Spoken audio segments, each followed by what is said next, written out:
नमस्कार दोस्तों, PG react channel में मैं प्रियंका आप सभी का स्वागत करती हूँ। अभी फ़िलहाल एमपी में चल रहे चुनाव और उसी के संदर्भ में जो द ललन टॉप के प्रवक्ता पहुँच गए हैं अहिल्या देवी कॉलेज में और छात्रों से किया है डिस्कशन चुनाव के संदर्भ में। बट वहाँ पे दो छात्र थे, उनके विचार बाकियों के छात्रों से डिफरेंट है। तो पहले देखते हैं वीडियो और फिर आगे कंटिन्यू करते हैं। कांग्रेस के बताओ कौन भारत तोड़ के गया? तो नाम तो कुछ टाइम पे नहीं मालूम है बाकी। आप राष्ट्रवादी हो तो आप महात्मा गांधी को नहीं मानते हो?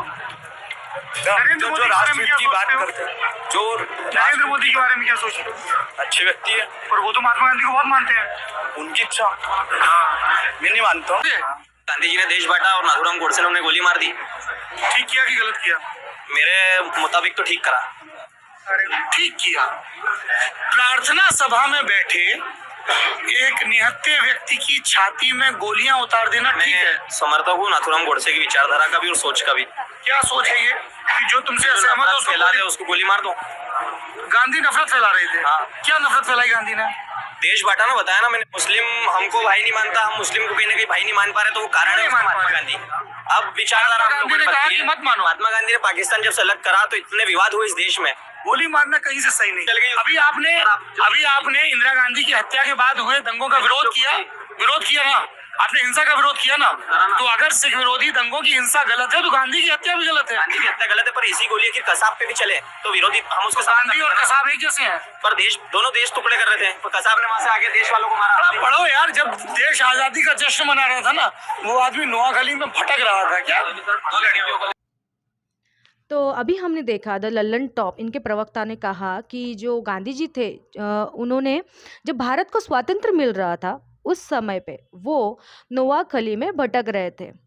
तो उन्होंने भटक के वहाँ पे क्या कार्य किया, क्या सहायता की, ये पहले हम वीडियो देखते हैं और उसके बाद मैं मेरा रिएक्शन आपको दे दूंगी।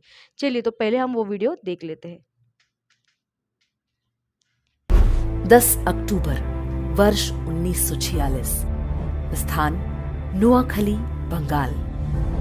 सूफी दरगाह दायरा शरीफ के खादिम पीर गुलाम सरवर ने 20,000 मुसलमानों को संबोधित करते हुए कहा, अपने खेतों में तुम जो चावल उगाते हो उसे कौन खाता है? हिंदू खाते हैं। हिंदुओं की औरतें सुंदर क्यों होती हैं? क्योंकि उन्हें अच्छा खाना मिलता है।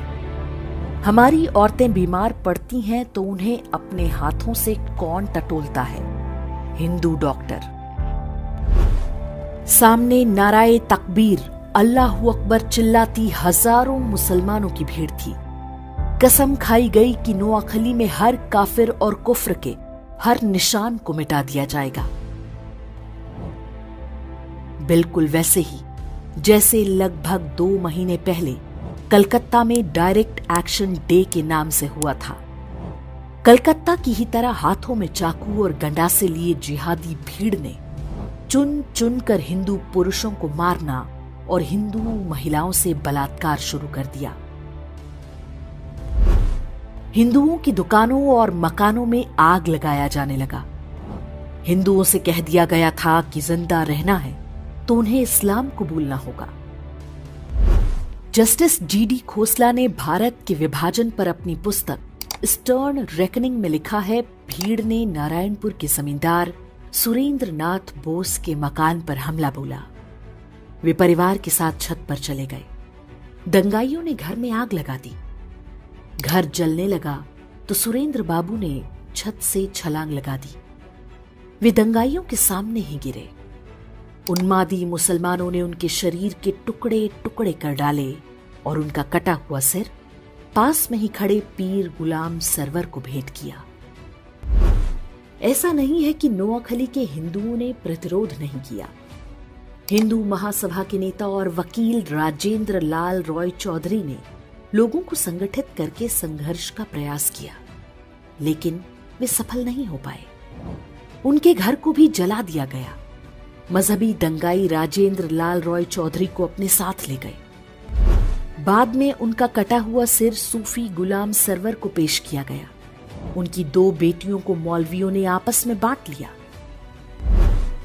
कलकत्ता में डायरेक्ट एक्शन डे के विरोध में गोपाल पाठा ने हथियार उठाया था। उनका प्रतिरोध सफल रहा था क्योंकि कलकत्ता में हिंदुओं की जनसंख्या अधिक थी, जबकि नोआखली में हिंदू मात्र 20% थे, जबकि मुसलमान 80% थे। तब जो नोआखली में हुआ वो आज हम कश्मीर से लेकर केरल और कैराना तक में आए दिन देखते हैं। 10 अक्टूबर 1946 को शुरू हुआ ये हिंदू नरसंहार चलता रहा और बाकी देश में किसी को कुछ भी पता नहीं चलने पाया। 15 अक्टूबर को नोआखली नरसंहार की सूचना दिल्ली पहुंची।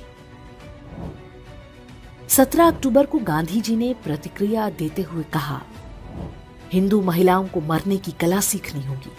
बलात्कारी के सामने झुकने से अच्छा है कि वे अपने हाथों से अपना गला घोंटकर या जीभ दांतों में दबाकर मर जाएं। गांधी के इस असंवेदनशील बयान से पूरे देश में हिंदुओं में कड़ी प्रतिक्रिया हुई। इसलिए अगले दिन उन्होंने प्रार्थना सभा में अपने विचारों को और भी स्पष्ट करते हुए कहा, कल मैंने कहा था कि हिंदू महिलाएं अपना गला घोंटकर या जीभ दांतों से काट कर मर जाएं। लेकिन मुझे बताया गया है कि ऐसा करने से आत्महत्या संभव नहीं है। ऐसे में मैं हिंदू महिलाओं को जहर खाने की सलाह दूंगा। मैंने सुना है कि योग क्रिया से भी आत्महत्या की जा सकती है। मैं पता करूंगा कि ऐसा कैसे किया जा सकता है। नोआखली में हिंदू मारे जा रहे थे। अहिंसा और शांति के पुजारी गांधी जी हिंदू महिलाओं को आत्महत्या करने के नए नए उपाय बता रहे थे। नोआखली और आसपास के क्षेत्रों में जिहादी निर्वस्त्र हिंदू महिलाओं के जुलूस निकाले जा रहे थे, लेकिन गांधी शांति और अहिंसा की अपनी विकृत धारणा का सार्वजनिक प्रदर्शन पूरी निर्लज्जता से करते रहे। 19 अक्टूबर को कलकत्ता के अमृत बाजार पत्रिका में एक समाचार छपा जिसमें नोआखली के विभूति भूषण दास के हवाले से शीर्षक दिया गया, वी ऑल हैव बिकम मुस्लिम। इसमें बताया गया कि नोआखली में अधिकांश हिंदू पुरुषों को काट डाला गया है। महिलाओं और बच्चों को जबरन मुसलमान बना दिया गया। उन्हें गोमांस खिलाया जा रहा है और 5 वक्त नमाज पढ़ने का आदेश दिया गया है। बंगाल के तत्कालीन गवर्नर ने भी अपनी रिपोर्ट में इसकी पुष्टि की। नोआखली में जिन पुरुषों की हत्या की गई, उनकी विधवाओं का निकाह उनके ही पति के हत्यारे के साथ पढ़वाया गया। बूढ़े मौलवियों की गिद्ध दृष्टि छोटी बच्चियों पर थी, जिन्हें वे अपनी हवस का शिकार बना सके। गांधी के कहने पर कांग्रेस के तत्कालीन अध्यक्ष आचार्य कृपलानी और उनकी पत्नी सुचेता कृपलानी नोआखली के दौरे पर गईं। आचार्य कृपलानी ने अपनी पुस्तक Gandhi his life and thoughts में लिखा है कि हमारी मुलाकात बंगाल के मुख्यमंत्री सुहरावर्दी और गवर्नर फ्रेडरिक बरूच से हुई। जब मैंने हिंदू महिलाओं के अपहरण और बलात्कार की बात पूछी तो गवर्नर बरूच ने उत्तर दिया, ये तो होना ही था। हिंदू महिलाएं मुस्लिम महिलाओं की तुलना में अधिक सुंदर होती हैं। मेरा मन किया कि मैं उन्हें वहीं पर पीट दूं, लेकिन मैंने खुद को रोक लिया। सुचेता कृपलानी ने कुछ हिंदू महिलाओं को बचाकर राहत कैंपों तक लाने में सफलता पाई।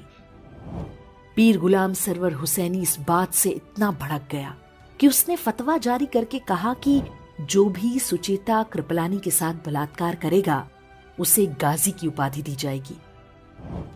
इसका परिणाम हुआ कि सुचेता कृपलानी हर समय अपने साथ जहर का कैप्सूल रखा करती थी।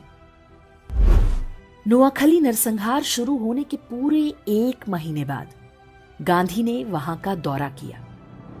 वे सबसे पहले पास के तिपरा नाम के स्थान पर गए। यहां दंगा पीड़ित हिंदुओं के लिए राहत शिविर चला रही सुचेता कृपलानी के साथ गांधी की मुलाकात हुई। उनके काम से खुश होने के बजाय गांधी जी ने सुचेता कृपलानी से कहा कि कैंप में रह रही हिंदू महिलाओं को निशुल्क खाना ना दिया जाए, बदले में उनसे काम कराया जाए। गांधी जी ने सुचेता कृपलानी को यह निर्देश भी दिया कि वे इन हिंदू महिलाओं से कहें कि वे वापस अपने गांव में जाकर मुसलमानों के साथ मिलजुल कर रहें, चाहे उनकी जान ही क्यों ना चली जाए। नाथूराम गोडसे और उनके मित्र नारायण आप्टे भी तब नोआखली गए थे। वहां पर वे राहत कैंपों में रह रहे हिंदुओं की सेवा करते थे। गोडसे और आप्टे ने वहां जो कुछ देखा और गांधी की बातें सुनी, ये कहना गलत नहीं होगा कि वही आगे चलकर गांधी की हत्या का कारण बना होगा। स्वतंत्रता के बाद बंगाल के पहले मुख्यमंत्री बने प्रफुल्ल चंद्र घोष ने अपनी पुस्तक Gandhi as I saw him में लिखा है, गांधी जी ने एक युवा से पूछा कि नोआखली में हिंदुओं और मुसलमानों की जनसंख्या का अनुपात क्या है। युवा ने उत्तर दिया, हिंदू 20% हैं और मुसलमान 80%। गांधी जी ने पूछा, जमीनें किस अनुपात में हैं? युवक ने बोला, 80% जमीनें हिंदुओं की हैं और 20% मुसलमानों की। तब गांधी ने कहा, संघर्ष का असली कारण यही है। अर्थात जिस व्यक्ति को राष्ट्रपिता बताकर देश पर थोप दिया गया, उसने जिहादियों के हाथों हिंदुओं के नरसंहार को आर्थिक असमानता से जोड़ दिया, जबकि नोआखली में रहने वाले हिंदुओं में बड़ी संख्या अनुसूचित जातियों की भी थी। ये लोग बहुत निर्धन थे। जिहादियों ने उनके भी पुरुषों की हत्या की और महिलाओं के साथ बलात्कार किया। लेकिन गांधी का ध्यान केवल जिहादी हिंसा का बचाव करने पर था। इसमें वो बहुत हद तक सफल भी रहे। दोस्तों, अभी हमने देखा कि नोआखली में जाके गांधी जी का क्या रोल रहा, वहाँ पे जो दंगा हो रही थी उसको उन्होंने किस प्रकार रोकने का प्रयास किया। गांधी जी के जो अहिंसा का जो मार्ग था उसके 2 साइड्स है, एडवांटेज भी है, डिसएडवांटेज भी है। डिसएडवांटेज क्या है वो आपको और मुझे हम सबको पता है, और हमने इतने सालों से देखा है और सहन भी किया है और अभी तक हम लोग भुगत रहे हैं। देखिए, अहिंसा बहुत अच्छी चीज़ है। गांधी जी ने जो अहिंसा से जो मार्ग पे वो चलते थे वो बहुत अच्छी चीज़ है। उससे इंसान को इंसान बनने में सहायता होती है। लेकिन अगर आपके सामने शेर आ जाए और आप कहोगे मुझे वहाँ पे अहिंसा दिखानी है, तो ये ऐसा पॉसिबल नहीं है। वहाँ पे आपको हावी होना होगा उस शेर के ऊपर, तभी जाके आप जो हो बच पाओगे। अदरवाइज तो कोई दूसरे चांस नहीं है, आप अहिंसा से तो नहीं बच पाओगे। उस जगह पे आपको हिंसा करनी पड़ेगी। तो सिचुएशन के हिसाब से आप अहिंसा या हिंसा का जो है चुनाव कर सकते हो। यहाँ पे गांधी जी ने हमेशा अहिंसा का चुनाव किया है, वो उनका मार्ग था। दोस्तों, आप मेरे विचारों से सहमत हो सकते हो या फिर आपके विचार मेरे विचारों से अलग भी हो सकते हैं। आपके विचार आप मुझे कमेंट बॉक्स में ज़रूर बताएं और सपोर्ट करने के लिए वीडियो को शेयर और सब्सक्राइब ज़रूर करें। मिलते हैं नेक्स्ट वीडियो में। जय हिंद, जय भारत।